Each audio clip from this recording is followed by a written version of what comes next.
এত এত পেঁয়াজ কাটা হচ্ছে। তো শিউলি এসে কাটতেছে।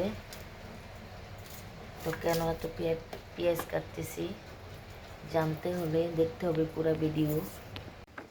গরুর মাংস অনেকগুলো, 10 কেজির মতো। তো এগুলো সব প্রসেসিং করতেছি আগের দিন, রান্না করব কালকে।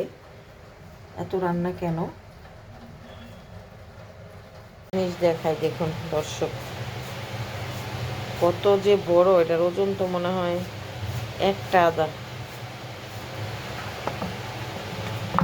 তো আদাও শেষ, ঈদও আসতেছে, একবারে সবগুলো ব্লেন্ডার করে নেব। পেঁয়াজ কাটাকাটি শুরু হয়ে গেল। যে এখানে মাপি নেই এখনো, দেখি কয় কেজি। ওই গোস্তটা মেপে তারপরে চাউলের পরিমাণটা করতে হবে। 2টা লাগবে রাঁধুনি তেহারি মিক্সড মশলা, 2টা আনলাম।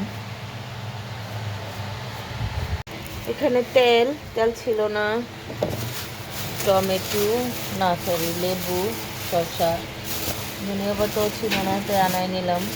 কাঁচামরিচ, যেহেতু বিরিয়ানি রান্না হবে কারণ অনেক কাঁচামরিচ লাগবে। ঘি, টক দই, তেজপাতা, মশলা, পাউডার দুধ, আর হচ্ছে চাউল। তো সব আগের দিন রাত, এখন রাত, সব রেডি করতেছি। এখানে 3 আইটেমের বাদাম, এতো কাজু, পেস্তা আর কাঠবাদাম নিয়ে নিচ্ছি। সাদা সরিষা, তারপর দিয়ে দিচ্ছি পোস্তদানা,